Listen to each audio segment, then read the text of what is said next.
इसका ट्रांजिशन कैसे हुआ? 2005-06 पे ये प्रीपेड फॉरेक्स कार्ड आया। कार्ड पे लोड कर सकते हो। 10-12 साल पहले वो 1 बिलियन था। सिस्टम ऐसा इनेबल हो गया है कि आप पेमेंट भी कर सकते हो, digital A two form fulfil कर सकते हो। रात को 12 बजे भी हम एक्टिवेट करा सकते हैं आपका कार्ड। कितना टाइम लगता है एक्टिवेट करने? कितना आसानी से वो पैसा ट्रांसफर कर सकते हैं? 60 to 65%। कहाँ से मुझे फॉरेक्स मिलेगा? तो कैन वी कॉल ग्लोबल पे एज फॉरेन करेंसी का UPI?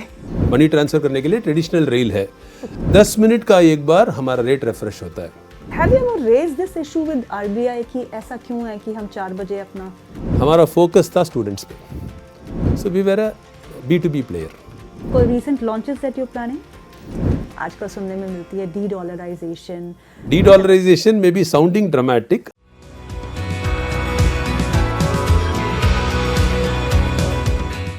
Hello and welcome to our podcast series. आज हम एक ऐसे इंटरेस्टिंग मुद्दे पे बात करेंगे जो सबकी लाइफ में ज़रूरत ही माना जाता है। जैसे कि आपके बच्चे होंगे जो अब्रॉड पढ़ रहे होंगे, उनके पैसे रेमिटेंस कैसे करते हैं आप, ये एक क्रूशल थिंग रही है। या कॉर्पोरेट ट्रैवल्स में जाते हैं तो कैसे आप अपने फॉरेक्स से डील करते हैं। दुनिया बदल चुकी है। मुझे याद है कि एक लंबी कतार बनती थी, आप को रेमिटेंस करनी होती थी या बच्चों को फीस भेजनी पड़ती थी, लेकिन अब वो सब खत्म हो चुका है। एक आसान सा तरीका आ गया है। इसी पे हम बातचीत करेंगे और आज के हमारे खास मेहमान हमारे साथ जुड़ चुके हैं mister Shri Krishna Narasimhan. He CEO and whole time director at Global pay.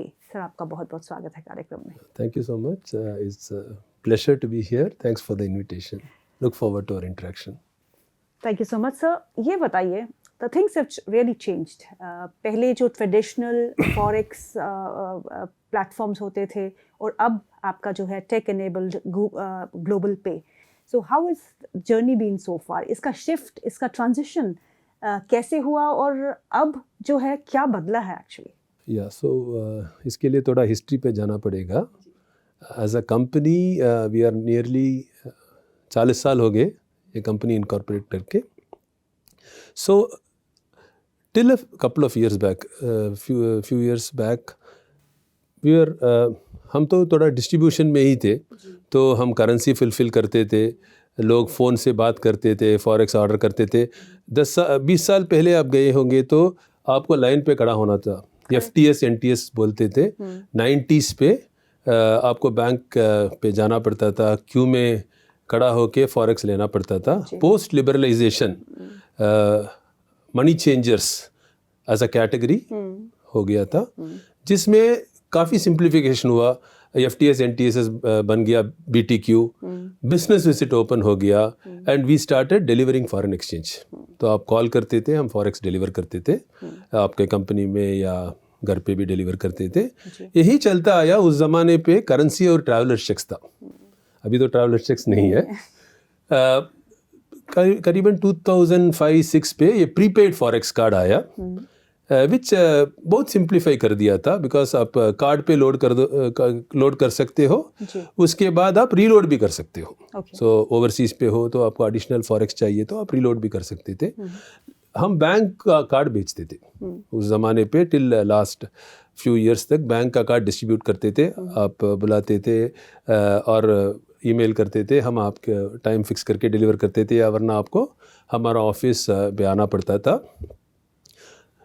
So anything foreign exchange related, there is something called KYC। It's not a over the counter product. तो उसके लिए आपको क्या करना पड़ता था? आपको टिकट, वीज़ा सब कुछ प्रिंट आउट लेके रखना पड़ता था, फॉर्म्स भरना पड़ता था। बहुत लेंथी प्रोसेस है, I remember. Process quite lengthy था। फिर कार्ड एक्टिवेशन के लिए पहले 24 आवर्स होता था, 24 to 48 आवर्स भी होता था। वीकेंड्स में नहीं होता था एक्टिवेशन। करेंसी तो देते थे, लेकिन करेंसी पे लिमिट होता था। तो अभी क्या बदला कि one is obviously the growth from a 2 trillion to 4 trillion economy। country has grown। LRS जो कैटेगरी बोलते हैं, liberalized remittance scheme, under which हम आपको फॉरेन एक्सचेंज देते हैं, is now around 30 billion। 10-12 साल पहले वो 1 बिलियन था। तो ग्रोथ बहुत हो गया। बच्चे जा रहे हैं ओवरसीज पढ़ने के लिए, बिजनेस ट्रैवल बढ़ गया है, लीजर तो एक्सप्लोड हो गया। leisure travel in the Post-COVID. post-COVID is explosive growth. If you see LRS, 55% will be travel. Wow. It is so huge. And on top of it, digitization. So today, आपको क्या simplify हुआ कि cards या remittance, जो personal remittance हम बोल रहे हैं, जो यूनिवर्सिटी फ़ी पेमेंट या लिविंग एक्सपेंस या student living expense, visa fees etcetera, all this आप डिजिटल KYC से कर सकते हो. A simple process of video KYC, 2-way video conference करते हैं, 2 मिनट का बात है, where we authenticate liveliness etcetera. And then through the app itself you can e-sign your A2 form, which is a very important thing. A2 form बोलते हैं, किस category में हम आपको फॉरेन एक्सचेंज रिलीज करते हैं, वो आप A2 फॉर्म भी डिजिटली कर सकते हो. एंड सिस्टम ऐसा एनेबल हो गया है कि आप पेमेंट भी कर सकते हो, वीडियो KYC कर सकते हो, डिजिटल A2 फॉर्म फिलफिल कर सकते हो, एंड पेमेंट भी पेमेंट गेटवे से करा सकते हो. वो हम वेरीफाई कर लेंगे कि आपका अकाउंट से आ रहा है कि नहीं. TPV करके एक फैसिलिटी है, वेयर वी वेरीफाई आपका bank account and you are done. Remittance तो immediately we process by end of the day. We have traditional rail still, so remittance happens on working day. Cards का order हमारे पास आ जाता है. अगर we have 21 locations, हम आपको delivery कर देते हैं सेम डे या नेक्स्ट डे. अगर दूसरा लोकेशन है तो हम कुरियर कर देंगे कार्ड आपको, एंड कार्ड को एक्टिवेट कर लेंगे. So activation of card is 24/7. Okay. So रात को 12 बजे भी हम एक्टिवेट करा सकते हैं आपका कार्ड. सो बहुत how much time does it take, कितना टाइम लगता है एक्टिवेट करने में? आपका सब डॉक्यूमेंट आ गया तो it's just we are still not automated because we still want to do a verification. Forex का बात है तो एक बार ह्यूमन वेरिफिकेशन होता है. We have 24/7 centre. आपका इमीडिएट वेरिफिकेशन होने के बाद एक्टिवेट हो जाता है. तो 5-10 मिनट में एक्टिवेट हो जाता है. मे बी हम रियल टाइम भी करना चाहते हैं, बट अभी 5-10 मिनट में सब आ गया तो कर देते हैं. कहाँ पे 24 घंटे और 48 घंटे और जहाँ 5-10 मिनट. सो क्या डिफरेंस है कि सब कुछ कॉन्टैक्टलेस हो गया है. रेमिटेंस और कार्ड्स पे करेंसी भी आप ऑर्डर प्लेस कर सकते हो, लेकिन उसमें हमको we have to meet you, currency तो हैंड ओवर करना पड़ेगा.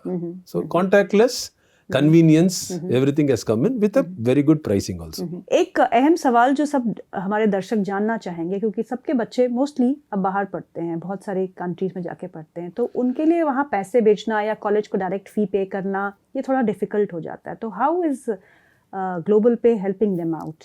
कितना आसानी से वो पैसा ट्रांसफ़र कर सकते हैं बच्चों के लिए, या फिर कॉलेज फ़ी की पेमेंट भी कर सकते हैं? So is this possible? Yes. So 60 to 65% हमारा बिजनेस जो है we cater to students. So we are one of the largest students remittance player. काफ़ी टाइप्स है with NBFCs and study consultants besides our D2C platform. तो directly भी आके transact कर सकते हैं. As I said, a contactless process. आपको upload करना पड़ेगा यूनिवर्सिटी फीस, आपका KYC एक्सेट्रा, वीडियो KYC करना पड़ेगा. पेमेंट कर दिया तो अगला दिन ट्रांसफर चला जाएगा. अच्छा. Now but as I said, students का आजकल क्या होता है कि क्रॉस सेल होता है. तो आप फर्स्ट कंसल्टेंट के पास जाते हो या कि लोन प्रोवाइडर के पास जाते हो. सो डिस्कवरी होना है, बिकॉज पहले ज़माने में क्या होता था कि पीपल डिड नॉट नो कहाँ से मुझे फॉरेक्स मिलेगा, कैसे रेमिटेंस करना है. तो डिस्कवरी प्रोसेस चाहिए. तो we are tied up, we have tie up with at least 550 tie ups है हमारे पास. So when you go to any of our partners, वही आपको गाइड कर देगा कि क्या करने का है. फुल्ली डिजिटल प्रोसेस है. सम लोकेशंस में हम हमारा स्टाफ भी रखते हैं to guide the students. And fulfilment process तो कॉन्टैक्टलेस है, आसान से हो जाता है.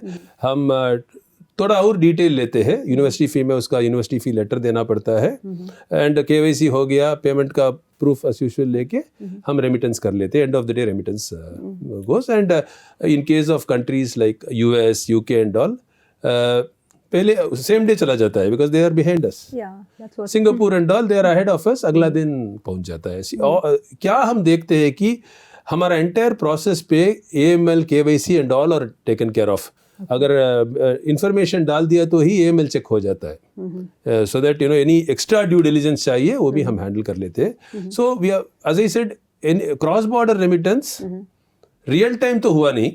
We are use to real time UPI and all, but within 24 hours reach हो जाता है अगर सब कुछ करेक्ट है. So can we call global pay as foreign currency का UPI? So we are, you can say, we are little away because क्या हो रहा है कि today we are still dependent on traditional rails. Like we depend on the bank and bank depends on traditional rail for money transfer करने के लिए traditional rail है. जहाँ वीकेंड्स में ट्रांसफ़र नहीं कर सकते, 4 बजे के ऊपर नहीं कर सकते, 10 से 4 ही हम ऑर्डर लेते हैं. 4 के बाद भी हम ऑर्डर लेते हैं, हम थोड़ा रेट्स में रिस्क लेते हैं, लेकिन अगला दिन ही प्रोसेस होता है क्योंकि उसके बाद इंफ्रास्ट्रक्चर नहीं है भेजने के लिए. बट वो प्रॉब्लम सॉल्व हो रहा है. काफ़ी चीज़ बैक एंड में हो रहा है कि how to make cross-border remittance as easy and fast. In fact, RBI is also giving lot of approvals, etc. We feel that over a period, you should be able to transfer funds as seamlessly. लेकिन अभी तो थोड़ा outward remittances के लिए थोड़ा time लगता है. तो I could always say, if you remit within, if you remitted, let's say 2 बजे आप remit करते हो, तो immediately भी हम remittance कर सकते हैं. लेकिन बाद में 6 बजे आपने किया तो अगला दिन होता है. सो अभी we are safely saying 24 hours, but the idea is to ensure that we do it within 5 minutes 10 minutes. That's the goal. Currency fluctuation को कैसे हैंडल कर रहे हैं आप? क्योंकि आजकल तो फॉरेक्स मार्केट इज लाइक कभी तो डॉलर तो पहले 114 के आसपास हुआ था एज इंडेक्स, बट वो अब 98 आ गया है. But look at our currency, it's depreciating, it's correct around 90. तो ये फॉरेक्स रिस्क को आप कैसे कवर करते हैं? And how do you see this entire thing really getting coordinated well? See, when I joined foreign exchange, I've been in this business for 30 years. I think it's going to be 30. Company is 40 years old. USD INR was conversion was 33 rupees. Yes. Now it's 90.27 today. Yeah, so it's depreciated quite a bit. But then again, our country is growing, right? We are a 4 trillion economy, top 5 countries. Today, obviously, macroeconomic global challenges are there, because of which our currency is little weak. You are all aware that there is the sanctions and all those things, tariffs. Russian sanction and tariffs is on the higher side, which is impacting our currency. So obviously, from 88 to 90, it has gone very fast. But traditionally, for the last 30 years, we are always exposed to exchange rate risk. Right. Be it on the एक तो weaken हो जाता है, एक तो strong, it becomes strong. दोनों में हमको रिस्क है. जब हम सेल करते हैं, अगर हमने कवर नहीं किया तो हमको लॉस हो जाएगा. लेकिन अप्रिशिएट हुआ तो भी तो हमारा रिस्क है, क्योंकि उस टाइम हमने एनकैशमेंट कर दिया आपसे, तो उसका हमको नुकसान हो जाएगा. तो what we do is we have back to back covers. So through banks, because remittance को हम बैंक के थ्रू चैनल से ही तो ट्रांसफर करते हैं, तो हम बुकिंग कर लेते हैं. So we give a window in our D2C platform. One of the most crucial function for us is covering the rates. So जब भी कोई ऑर्डर आता है तो immediately within 1 minute, that 1-2 minutes का रिस्क तो हम लेते हैं. समटाइम्स वो भी 5-10 पैसा फ्लक्चुएट हो जाता है, बट वो रिस्क तो है. But the idea is that we recognise the risk. Immediately हमारा ट्रेजरी डेस्क पे वो ऑर्डर पहुंच जाता है. तो इधर बैंक से थ्रू कवर लेते हैं या फ्यूचर्स से, we have a futures terminal, through futures के थ्रू कवर कर लेते हैं. We follow a full hedge policy where we don't keep open position. So we cover it and so that our margins are protected. अगर आप transaction कर रहे हो, आपको 10 मिनट देते हैं. अच्छा. So we take a risk of 10 minutes when you are purely digital. Purely digital है तो 10 मिनट का एक बार हमारा रेट रिफ्रेश होता है. तो आपको ट्रांजैक्शन स्टार्ट करके 10 मिनट में खत्म करना है. द पेमेंट भी बाद में दे सकते हो, because we have got a book and pay option also, where you can pay 1% and later आराम से आप 24 to 48 आवर्स में पे कर सकते हो. लेकिन कंफर्मेशन हो गया तो हम बैक एंड में कवर कर लेंगे, so that your rate is also protected, I am also protected. Otherwise आपने बुकिंग कर दिया, पेमेंट के टाइम पे मैंने बोल दिया 1 रुपया और दीजिए, तो आपको अच्छा नहीं लगेगा. तो it's something which is for all cards, remittances, everything we follow it. Of course जब हम कार्ड्स बेचते हैं शाम के वक्त पे, तो there is a risk we take sometimes. We keep a margin, little bit of margin to cover the risk, क्योंकि नेवर नो कि अगले दिन करेंसी कहाँ खुलेगी. पता नहीं. समटाइम्स क्या होता है कि हम सर्विस इंडस्ट्री पे है. ये ट्रेड रेमिटेंस तो नहीं है, जी। आपको रात को ट्रैवल करना है, आपको कार्ड एक्टिव चाहिए, लेकिन मेरे को कवर करने के लिए 4 o'clock तक की टाइम है, तो इसीलिए थोड़ा बहुत रिस्क तो है। Customer service is important, service industry पे है, थोड़ा तो एक्सपोजर होता है वैसा, आफ्टर मार्केट हार्स पे हम जब फॉरेक्स बेचते हैं तो थोड़ा तो रिस्क होता है। करेंसी में तो लॉक्ड है। Have you ever raised this issue with RBI कि ऐसा क्यों है कि हम 4 बजे अपना No, दुकान that's बंद what the करते हैं? market closes, no? But See, can this market be closes. Have you asked for extension? No, that is something. I think it's extended till 3:30, 4 o'clock. I think it's more about Indian पर market जहाँ तक closes. मुझे याद है कि there was sometimes back there were talks कि इसको बढ़ा के 5:30 किया जाए। Absolutely, but then again I'm saying now we are going to give you round the clock. अगर आपको 9 बजे चाहिए तो भी हम फॉरेक्स आपको देते हैं। आपको रीलोड करना है, आप यूएस टाइमिंग में करोगे, सपोज यूर ओवरसीज, आपको रीलोड करना है 12 बजे, आप रिक्वेस्ट दिया तो हमको एक्टिविटी करना पड़ेगा, तो उसमें थोड़ा मार्कअप करते हैं आफ्टर मार्केट हार्स में 10 बिप्स या कुछ मार्कअप करते हैं, so that to cover our risk. लेकिन अगर 100 बिप्स बढ़ गया तो रिस्क तो है, बट देन अगेन ये सब स्मॉल टिकट साइज है। रेमिटेंस में ऐसा होता नहीं है, कार्ड्स में और टिकट साइज तो 500, 1000, 1500 है। कस्टमर सर्विस है and we have to take care. आपको करेंसी चाहिए ना, मैं तो थोड़ा ही बोल सकता हूँ, आप सुबह वेट कीजिए 10 बजे तक, तो इसीलिए अभी मैनेज कर लेते हैं। तो क्या लगता है आपको, रुपये यहाँ से और डिप्रिशिएट होगा या फिर आपको लगता है कि get settle down here only? See, a lot of factors Because are you there. have been in this business for long. No one can predict. That's what I always say. Lot of factors, काफी factors है which affects the currency. As of today, there are a lot of global tensions which are happening. One of the main thing is the US tariffs also, which also plays a role in the way our currency का rate जो है 90 rupees पे है. Overall, country का numbers are good. I think our growth rates are good. We are growing, actually speaking. One statistics मैं दे सकता हूँ मेरा कंपनी के बिजनेस के हिसाब से। स्टूडेंट बिजनेस तो 22% ड्रॉप हुआ था, यूएस का ट्रैवल तो is down, right? Year on year में तो students business has shown a D growth, but in fact the drop in US has been taken over by more students traveling to UK, Australia, etc. And we have been more or less, while we may not have grown, we have been able to maintain the same numbers. Okay. So which shows that there is resilience.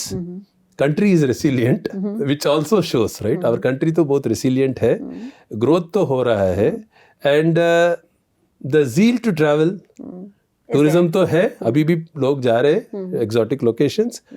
Students are also traveling. It's not that students have stopped traveling. They are figuring out a newer destination. Aspirations are there. They are finding out newer destination to travel. See, when I look at India and China, China is like approximately 20 trillion, right? Yes. Economy. We are at 4 trillion. So what is happening is we are at that moment, maybe where China was there some 5-10 साल पहले. And what was seen was, अगर GDP growth के साथ explosive travel happened because there was more disposable income. Yes. And that is precisely what हम India पे भी देख रहे हैं। ट्रैवल तो बहुत बढ़ने वाला है। Tourist travel is going to be the biggest pivot, biggest segment which is going to take things forward. While business travel is more stable, it has grown. Corona के बाद थोड़ा बहुत ग्रोथ हो गया है बिजनेस ट्रैवल पे। Student अभी थोड़ा दबा हुआ है, बट वो बढ़ जाएगा because Indians people are used to going overseas to study. But leisure travel बहुत बढ़ने वाला है, driven by what you call millennials and what do you call it, Gen Z. New generation. Gen Z, of course, now so it is Gen Alpha, but I think it's majorly driven by them. And उन लोगों के पास income है, they want experience. And today experience driven travel is happening. So I am very bullish, and I feel we will see it happen, that we have a strong economy. So you cater to business, travel and leisure, and students. So have three different cards for three. So we don't have 3 different cards. हमने 3 different card किया था, but अभी हमने simplify कर दिया. हमने profile based approach we have tried to take up, because we don't customers को confuse करना नहीं चाहते थे। Okay. पहले हमारे पास 3 कार्ड था। In my previous we rebranded to Global Pay WSFX। Earlier हमारा कंपनी का नाम था Wall Street Finance Limited, but more and more हम पेमेंट्स में फोकस करना शुरू किया, रेमिटेंस ज़्यादा बढ़ गया and our business was only payments. तो इसीलिए हमने कंपनी का नाम चेंज किया WSFX ग्लोबल पे। अभी हमारा ब्रांड है ग्लोबल पे WSFX। पहले हमारे पास एक स्टूडेंट पे कार्ड था, ट्रैवल पे कार्ड था, ग्लोबल पे कार्ड था, लेकिन अभी जो नया लॉन्चेस हम कर रहे हैं उसमें हम सिंप्लीफाई कर रहे हैं। हम क्या कर रहे हैं कि प्रीमियम कार्ड हमारे पास है, metal card, which is for CXOs and all. It's a full metal premium card with lot of features, zero cross currency, वो सब करके प्रीमियम ऑफरिंग एक दे रहे हैं। Second is multi currency card. आज 12 करेंसी है, 12 से 30 करेंसी वो हो जाएगा। वो तो हम कॉर्पोरेट और स्टूडेंट्स को देते हैं। एंड देन हम एक कार्ड लॉन्च किए GFF पे, which we are now going live maybe another 2 weeks. उसमें स्विच कार्ड बोलते हैं। तो वी आर एक 1 करेंसी कार्ड का convenience, like 1 universal card, like USD card with zero cross currency. So आप कहीं भी जाइए, आपको क्रॉस करेंसी नहीं लगेगा। आपको अभी आप रुपी कार्ड लेते हो तो आपको रुपी डॉलर का फ्लक्चुएशन तो है, ये डॉलर में होगा because it's a forex card, dollar में होगा। एंड आप कहीं भी यूज़ करो, वो जो क्रॉस करेंसी मार्कअप हम नहीं चार्ज करेंगे। अच्छा, तो वो तो अभी सिंगल कार्ड पे है। लेकिन किसी ने पूछा मेरे को, ठीक है मैंने सिंगल कार्ड ले लिया लेकिन मेरे को मल्टी करेंसी चाहिए। तो मैंने बोला आप दूसरा कार्ड ले लो। तो उसने मेरे को पूछा कि क्यों नहीं इसी कार्ड में हो नहीं सकता, मेरे को क्यों 2 कार्ड लेके जाना है। देन हमने सोचा कि इसी को एनेबल कर देंगे। तो इसी को एक स्विच करके बोल रहे हैं। तो यू कैन, हमारा एक कंपेनियन ऐप होता है, उसमें आप स्विच कर लीजिए, then it becomes multi-currency. So you will then be able to load 30 currencies. So be it Thai bahts, Vietnam dong, all this अभी तो कार्ड्स करेंसीज नहीं है ना, वो सब हम इस पे ले आ रहे हैं। So 30 currencies. So if you want universal, single currency है, कंट्री स्पेसिफिक आपको चाहिए तो मल्टी करेंसी। So ये भी एक इनोवेशन कर रहे हैं। And student specific we are trying to build offers. Like travel के लिए इट्स ऑल अबाउट कैसे आप कार्ड को ऑफर करोगे। Travel specific feature, student specific feature, corporate specific feature, यही एनेबल कर रहे हैं। अभी जो रेवेन्यू मिक्स आपका है, सो वो it is bent towards leisure और कॉर्पोरेट और students. So again going back to the journey, this ये जो जर्नी स्टार्ट हुआ 7-8 साल पहले। I take over CEO of Global पे।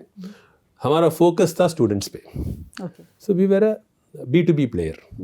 हम तो B2C में नहीं थे। B2C में ज़्यादातर करेंसी था, हमारा नेटवर्क थोड़ा छोटा था। So today we have 21 branch network. तो हमारा फोकस था स्टूडेंट और B2B पे। एंड देन कॉर्पोरेट्स का बिजनेस ट्रैवल तो अच्छा बिजनेस था। तो हमने digital as a pivot, strategic pivot ले लिया। तो हमने प्लेटफॉर्म, हमारे लिए कॉर्पोरेट के लिए एक प्लेटफॉर्म है, B2B के लिए एक प्लेटफॉर्म है, अभी D2C प्लेटफॉर्म भी आ गया। तो हमारा फोकस था student and corporate, because currency was, leisure was more foreign currency. तो if you see our revenue mix also is similar to that. हमारा largest revenue comes from student segment, उसके बाद corporate. अभी लास्ट 2-3 ईयर से हम student leisure में focus करना शुरू कर दिया on a direct to D2C channel पे। So it's a channel which we are building. And where do you see the growth coming from in say next decade, 10 years? See, growth is definitely in leisure. Definitely, because that's what everyone is breaking their head. Because the kind of explosive growth जो हम देख रहे हैं वो leisure segment पे ही होगा। Corporate is a steady business. It's a good business to be in, risk-free. And then student again saw explosive growth in 5 to 6 years. Last 2 साल पे वो थोड़ा कम हो गया है, but ticket size बड़ा है। स्टूडेंट रेमिटेंस का टिकट साइज $20,000-30,000 होता है। लीजर का ticket size is around $1,500 on an average, 1 lakh रुपया या 1.5 lakh rupees. So ticket size wise student is big, but leisure का segment today maybe 30 million travelers जा रहे हैं, उसमें 15 million, I'm giving you rough approximation, not exact figures, 15 million maybe leisure travelers, but over the next 5 years it can go to 5x. Okay. And that is the kind of growth we are looking at, and that is where even though ticket size थोड़ा small हो सकता है, repeated usage भी हो रहा है. आजकल तो everyone wants to travel because क्या लगता है कि sometimes traveling overseas is cheaper than traveling within India.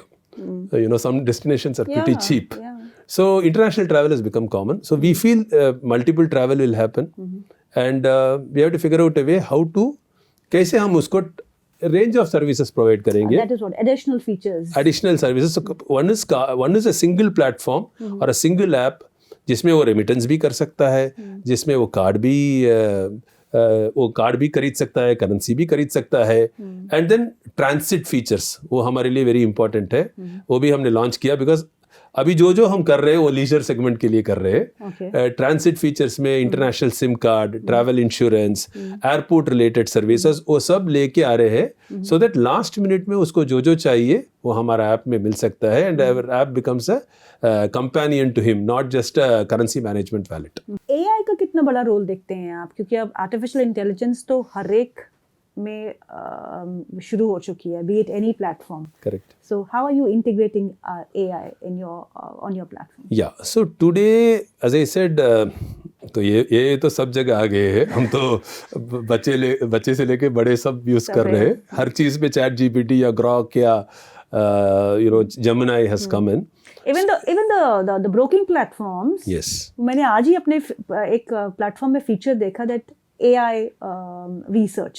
So you have research on any stock you can do on AI. आप LinkedIn में देखेंगे तो आप कुछ पोस्ट करेंगे, it will say rewrite with AI. LinkedIn में है. So I also tried it. So that is there. See, as I said, So when it comes to AI, multiple applications are possible. एक तो है कि how we can apply in customer care, how we can integrate AI in compliance. Let's say अभी जो है ना, we can have a training module where we train the AI to see document verification. Let's say आपका passport, pan, सबका details आ गया, आपका letter आ गया. सो अभी क्या होता है कि ह्यूमन्स जो चेक कर रहे हैं उसको AI can very easily take the information, check it, can be trained. So compliance area पे we can look at we are exploring various models. The first application जो हम प्लान कर रहे हैं वो है कस्टमर केयर पे. This is a very easy AI chatbot. Try to have AI supporting, the customers. So first application we are planning to have is in terms of how AI can simplify customer support. Second is we are looking at ये document verification, ये compliance में क्या मदद कर सकता है. Multiple applications are there. Customer side पे आप देखा तो एजेंटिक तो है. फ्यूचर में वही डिसाइड करेगा कि किस वेंडर से खरीदना है, क्या रेट है, वही कंपेयर करके आप ऑर्डर भी प्लेस कर सकता है. That is how AI is revolutionary. But एक चीज करके 2 एरियाज जो हम देख रहे हैं कस्टमर केयर पे. Second is how do I simplify through AI, make the verification faster so that processing time कम हो जाए. बिकॉज पहले आप बोल रहे थे ना, पहले 24 आवर्स होता था, 48 आवर्स होता था. अगर ये से whether we can reduce the time and ensure compliance. कोई recent launches that you are planning? So we actually GFF में तो हमने काफ़ी लॉन्च किया था. एक्सप्लोरर मेटल लॉन्च किया था, वो तो अभी मार्केट में it's live. Switch card we have launched, which आपको एक्सप्लेन किया था, 1 करेंसी to 30 करेंसी. वो ये महीना मंथ एंड या नेक्स्ट मंथ बिगिनिंग वो लाइव हो जाएगा.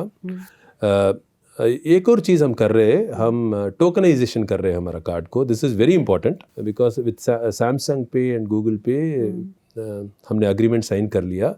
सो वी एक्चुअली इंसिडेंटली हम ही फर्स्ट फॉरेक्स कार्ड है, first forex metal card we only launched. Okay. No one has a forex metal card. Okay. Tokenization also we are the first people to sign up. Okay. And maybe another 1-2 महीने पे live हो जाएगा. उसमें क्या होगा कि आपका card जब आप खरीदते हो तो you can add it in, आप ऐड कर सकते हो सैमसंग पे और गूगल पे वैलेट पे, जैसा इंडिया में आप करते हो. एंड आप अपना मोबाइल को टैप कर सकते हो. अच्छा, कार्ड का टैप करने का जरूरत नहीं है. आप मोबाइल से ही टर्मिनल में टैप करके आपका ट्रांजैक्शन हो जाएगा. तो ये 1-2 महीने में लाइव हो जाएगा. ये कैसे होगा कि आपको सिंपली गूगल पे जाके as you add your bank Yes. Account, वैसे ही आप इस कार्ड को ऐड करेंगे. हाँ, अभी ये फीचर इंडिया पे है. आप अपना क्रेडिट कार्ड, वीज़ा और मास्टर कार्ड ऐड कर सकते हो. वैसा ही हमारा कार्ड भी ऐड कर सकते हो. एंड देन आप अगर ओवरसीज जब जाते हो तो आपको गूगल पे में ऐप ओपन करना पड़ेगा एक ही बार. एंड देन आप मशीन में टैप कीजिए, वो डेबिट हो जाएगा कार्ड. आपको ऑफ कोर्स उसको प्रायोरिटी पे रखना पड़ेगा. यहाँ भी आप 5 कार्ड ऐड कर सकते हो. आप प्रायोरिटी सेट करने के हिसाब से आप उसको उसमें डेबिट होगा. यहाँ आप ये कार्ड को प्रायोरिटी सेट कर दोगे. हाँ. तो किसी भी करेंसी, किसी भी कंट्री में आप घूमेंगे तो होगा. अब wherever the Google Pay is available होगा. We are also looking at Apple Pay also. वो भी we are trying to get in. So majority countries तो हो जाएगा. Otherwise also प्लास्टिक तो दे रहे तो कोई प्रॉब्लम नहीं है. So what's your take on de-dollarization? क्योंकि आप करेंसी मार्केट में डील करते हैं और ये जो एक टर्म है ये बहुत आजकल सुनने में मिलती है, de-dollarization. इनफैक्ट रशिया के साथ हमने जब ऑयल खरीदते थे तो हम उनको रुपी में ही पेमेंट कर रहे थे. They were accepting rupee as a payment for their oil. So ये जो सिनेरियो चेंज हो रहा है, so how do you see this? See, necessity is the mother of invention, right? And today हमारा पेमेंट सिस्टम तो हो गया RuPay, UPI, one of the largest network in the world, works seamlessly, brilliantly. हमारा life ही बदल गया. 2 रुपया 10 रुपया के लिए अभी तो nobody accepts कि the change नहीं है, आप गूगल पे करिए. Even the रिक्शा वाला asks for a Google Pay. So एक पेमेंट सिस्टम तो बिल्ड हो गया. अगेन वो भी नेसेसिटी था, because every country needs to be self reliant. And luckily for us, we have got a very good network in place, globally appreciated network, and the kind of volume जो हो रहा है, amazing. So when you look at de-dollarization, this talk is happening because of the macroeconomic situation which is in place. No one expected US to be so tough in terms of tariffs, etc. So what is happening is periodically this happens. You know, dollar is the reserve currency. We need to have an alternate currency, and India has done that. For oil, we have given rupees and all. But primarily, it's not as simple as people talk. Because simply put, why everyone trusts dollar?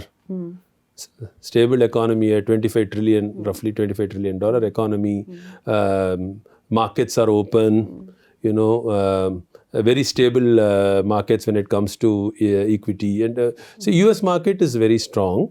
There is a lot of trust in the currency, so you have to build trust in the currency. Of course, it can start in a selective manner between two countries, which has a lot of trade dealings and all, where they can say, okay, you take my currency, I take your currency, like that. But trying to say that de-dollarization is going to happen and dollar is going to get replaced in the short term and all is not, that's my personal opinion. Maybe it's a little far away. While what can be there in reality would be, one is obviously selective application. Selective application will be there. Also, there can be multiple currency, like, not only dollar, based on where you deal with, there can be a bundle of currencies in which you will trade. But as I said, today saying it is more adventurous, because in my opinion, it's going to take some time to reach there. And de-dollarization may be sounding dramatic, but it can happen in small ways where the country tries to de-risk. But as I said, global thoughts are happening because of the way things are. People are really thinking about alternates. And as I said, what starts small now can evolve into something large over a period of time. But I personally, that's my personal opinion, feel that we are a little away from it. So where do you see global pay next 10 years? We're talking about $7 trillion economy by 2030, and then we are talking about being a developed nation by 2050. So what is your mission and where do you aim to be? So I'm always proud of the fact that, so we have been there for last 39 years, which means we had multiple avatars, right? So initially it started as a kind of a full-fledged money changer, then a NBFC, the first listed company to have 82 license. Then we were MTSS करके बोलते हैं, we are one of the largest inward money transfer का player till 2017 when it was sold off. And again we started focusing on Forex as a AD2 because we are also an AD2 license holder.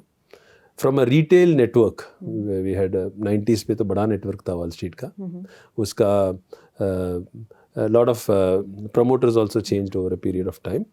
Now the focus has been into retail Forex, technology, moving towards a payment fintech.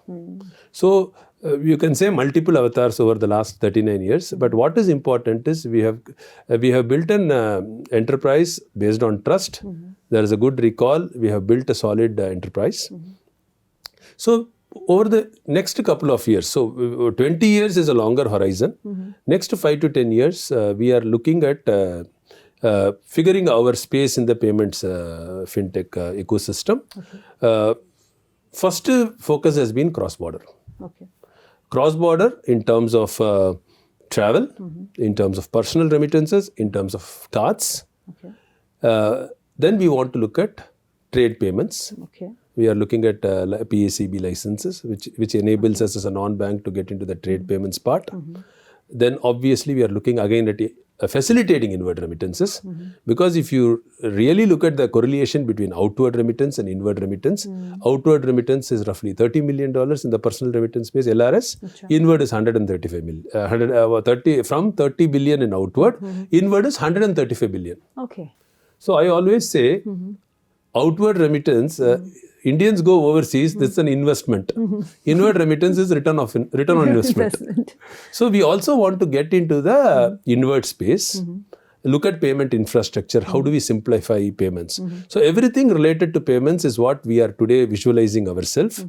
And over a period, you can say based on the licensing norms, if there is a specialized license which talks of all these activities coming together, we will like to be there as a digital Forex bank or something, which is what something we can look at. But that's all in the long term. But our focus for the next 5 to 7 years has been to establish ourselves in this payment space and create a niche for ourselves. जो आपने trade की बात की, तो that means things are going to get easy for MSMEs.